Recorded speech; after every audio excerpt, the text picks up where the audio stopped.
Les attentats de Paris sont une tragédie absolue, mais c'est aussi une succession de détails qui laissent beaucoup de questions en suspens. Comment un attentat d'une telle ampleur peut-il être organisé dans une capitale européenne? L'expression « management de la terreur » n'a pas encore été prononcée dans ce contexte. Mais Christoph Hörstel, ancien correspondant de presse en Afghanistan de la première chaîne allemande, nous explique ce terme et fait quelques déclarations brûlantes sur les prétendus attentats de Paris. Monsieur Hörstel, le terrorisme est maintenant arrivé jusqu'en Europe. Après ce qui s'est passé en France, on n'arrête pas d'entendre d'autres histoires provenant d'Allemagne, de Belgique et de partout. Je pense aussi que les gens ont peur, ou bien on leur suggère d'avoir peur. Est-ce un hasard? Non, bien sûr, ce n'est pas un hasard. Évidemment, cela a été préparé. Aussi, ce qui nous est rapporté par les médias de masse et qui n'est pas fidèle à la vérité, ça non plus, ce n'est pas un hasard. C'est pourquoi nous avons déjà entendu, il y a 1 an ou il y a 6 mois, que des combattants qui ont combattu en Syrie aux côtés d'Al-Qaïda, du front Al-Nusra et d'autres encore, allaient affluer pour ensuite probablement perpétrer des attentats terroristes selon leur ancienne manière de faire la guerre, des combats de rue, etc. Ça, c'est une chose. L'autre point doit bien sûr être observé sous un tout autre angle. À l'époque, en 2006-2007, en tant que conférencier au Centre des forces dirigeantes de l'armée, j'avais choisi pour le cours de sciences sociales l'Afghanistan. En tant qu'expert du pays, j'avais instruit les forces dirigeantes des troupes de combat allemandes sur la façon de se comporter en Afghanistan et pour ce cours, j'avais alors utilisé l'expression « management de la terreur ». Et c'est exactement ce qui se passe ici. Les gouvernements mentent, tous les gouvernements de l'OTAN. Ils ne mènent pas un combat contre le terrorisme, mais ils pratiquent eux-mêmes le management de la terreur. Les personnes qui sont mises en scène, qui perpètrent les attentats, sont dans 95% des cas très bien connus des services de sécurité. D'où est-ce que les services de sécurité les connaissent? On entend tout le temps dire que les services secrets sont exactement au courant de ces prétendus terroristes. Mais c'est bien normal que les services secrets surveillent les terroristes présumés. Par conséquent, ils savent où ils se trouvent. N'est-ce pas normal? Alors tous ceux qui ont fait la surveillance jusqu'à maintenant devraient être virés, par exemple dans le cas de Paris, parce que visiblement ils n'ont pas eu beaucoup de succès avec leur surveillance. Oui, mais que devons-nous faire? Ce n'est pas parce que quelqu'un est un terroriste présumé qu'on doit aussitôt l'enfermer. Sinon, il y aurait de nouveau de grands cris. Et d'où sortent-ils ces informations? La surveillance de ces cercles est sans faille. Ils ne peuvent même pas éternuer sans que les services secrets ne soient au courant. Donc, si quelque chose se passe, nous savons qu'ils sont impliqués. Et le problème, c'est que nous savons aujourd'hui que l'État islamique, AIES, ISIS, EI, peu importe quelle abréviation on leur donne, on ne pourrait pas les imaginer sans la CIA, qui a commencé à entraîner des parties importantes de ses troupes en Jordanie il y a quelques années. Et ce qui se passe maintenant, c'est qu'ils arrivent ici en Europe parce que les managers le veulent ainsi. Ils ont pour cela des motifs très concrets. Nous nous trouvons devant un crash financier et nous avons d'énormes problèmes de politique intérieure, de politique monétaire, de politique financière, de politique économique et nous ne voudrions pas que la population se défoule sur le gouvernement comme celui-ci le mériterait. Alors on les distrait avec ce genre d'attentat. L'attentat de Paris sur Charlie Hebdo est très clairement un attentat terroriste manipulé. Il y a assez d'indices pour cela. Non seulement les auteurs étaient connus des services secrets, mais justement la carte d'identité laissée dans la voiture, c'est une chose qu'aucun braqueur minable n'aurait faite. En principe, on devrait trouver tout le déroulement étrange. Les témoignages personnels au sujet des auteurs sont étonnamment positifs.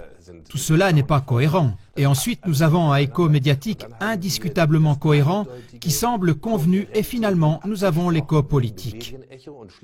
En Allemagne, les droits des citoyens sont restreints, ainsi que le droit pour avoir un passeport. Et tout ça, ça a été tout réglé en un rien de temps.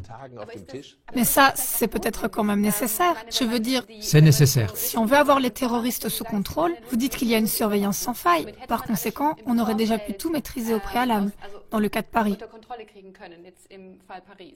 En effet, en Allemagne, on voit maintenant toujours plus, par exemple, actuellement dans une situation à Berlin, qu'il y a eu une intervention où on a arrêté 2 Turcs.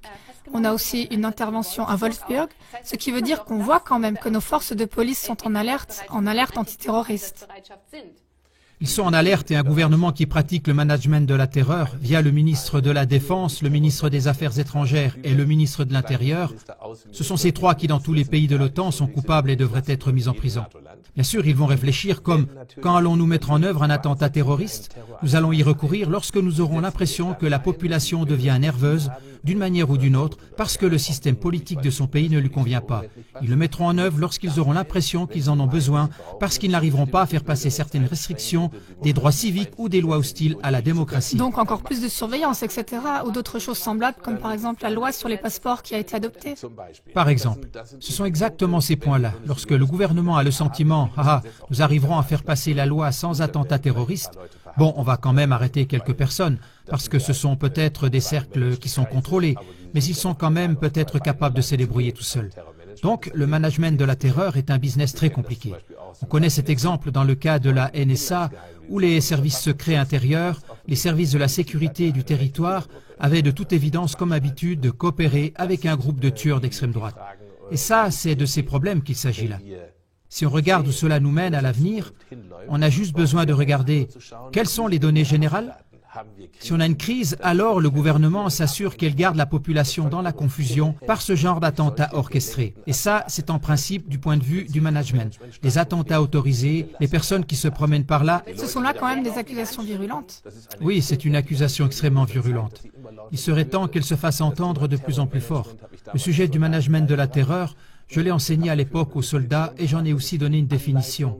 C'est justement l'instruction, l'armement, l'approvisionnement donné, le paiement, le personnel politique et aussi les mesures disciplinaires. Il y a des lancements de drones US au Yémen où les troupes d'Al-Qaïda qui réussissaient ne voulaient pas obéir. Alors justement, certaines de ces personnes qui n'ont pas voulu obéir aux ordres ont dû être éliminées, etc. C'est un business très violent, sanglant, et ça englobe des victimes humaines dans les populations innocentes de ces pays où cela se déroule, comme par exemple maintenant, justement à Paris. Est-ce que cela fonctionne? Apparemment, cela fonctionne. Comme nous le voyons, l'attention de tout le monde est détournée. Le président français Hollande, qui est absolument impopulaire et qui était à 13%, a connu d'un coup une augmentation de sa popularité qui est passée à 29%.